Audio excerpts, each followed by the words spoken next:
Bonjour à tous.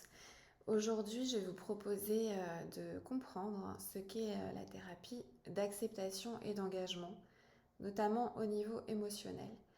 Donc, lorsqu'on vit des situations difficiles, il arrive que l'on puisse avoir des pensées qui se transforment en films, en scénarii, on se raconte des histoires.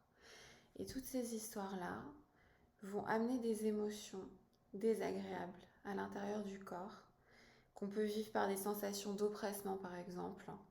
Donc là, on va se contracter, on va avoir la cage thoracique qui va être fermée, on va avoir une boule dans la gorge.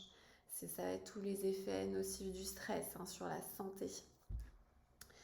Or, donc dans cette approche qui fait partie des thérapies cognitives et comportementales, l'acte, l'acceptation émotionnelle et l'engagement, eh bien, on va s'ouvrir à ces émotions et on va arrêter de lutter, on va les laisser être telles qu'elles sont car elles sont normales, ces émotions-là. Et puis ces pensées, on va aussi apprendre à ne pas fusionner avec elles et à se dire tout ça c'est le cerveau qui construit des histoires, qui construit du sens, qui a horreur du vide et qui va absolument trouver des solutions. Et automatiquement, il va tout seul, par lui-même, s'inventer des histoires. Et ces histoires-là, malheureusement, elles vont me rendre très très mal. Donc dans un premier temps, ça va être... je vais d'abord parler de l'acceptation émotionnelle. Si par exemple j'ai une émotion qui vient me perturber, une tristesse, que je la repousse et que je lutte et que je la rejette, je passe mon temps finalement à ne pas agir, être simplement dans la focalisation attentionnelle là-dessus. Ça m'énerve, c'est comme une mouche qui vole puis on veut la chasser. On n'accepte pas qu'elle soit dans cette pièce avec nous. Alors que si simplement je prends mon émotion, ma tristesse, et puis que je la pose comme ça, mes mains sont disponibles et là je peux agir, je peux faire autre chose, je peux écrire, je peux parler, je peux me concentrer sur ce que je dis.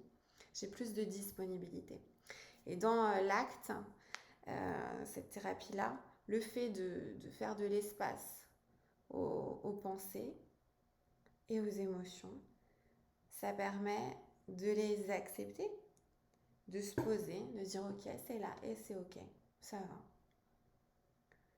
Et je vais pouvoir maintenant agir et m'engager vers ce qui est important pour moi, au lieu de perdre mon temps à toujours être dans l'évitement de cette expérience désagréable et à chercher, par exemple, en mangeant beaucoup, en fumant des cigarettes ou autre chose, ou en achetant, en ayant des compulsions, à chercher à éviter mon émotion. Je ne veux pas vivre cette émotion-là, je veux la fuir. Donc je passe mon temps comme ça à faire des choses qui ne me correspondent pas vraiment parce qu'au fond, je suis quelqu'un qui a peut-être des projets plus importants que simplement ces comportements habituels que j'ai mis en place de manière stratégique, automatique, pour ne pas souffrir. Donc ce n'est pas du masochisme, on ne dit pas oui à la souffrance, on dit la souffrance, elle est normale. Elle est normale tant qu'elle est de niveau 1, on va dire, c'est-à-dire tant qu'elle est juste là, que c'est une souffrance passagère qui nous traverse. Mais si elle s'installe et qu'on rumine et qu'on souffre de souffrir, là on s'inflige une double peine qui est un dysfonctionnement. Et donc pour éviter tout le temps d'avoir ce schéma dysfonctionnel, eh bien essayez l'acte. Je vais vous montrer d'autres vidéos pour vous expliquer un petit peu comment ça fonctionne. Merci.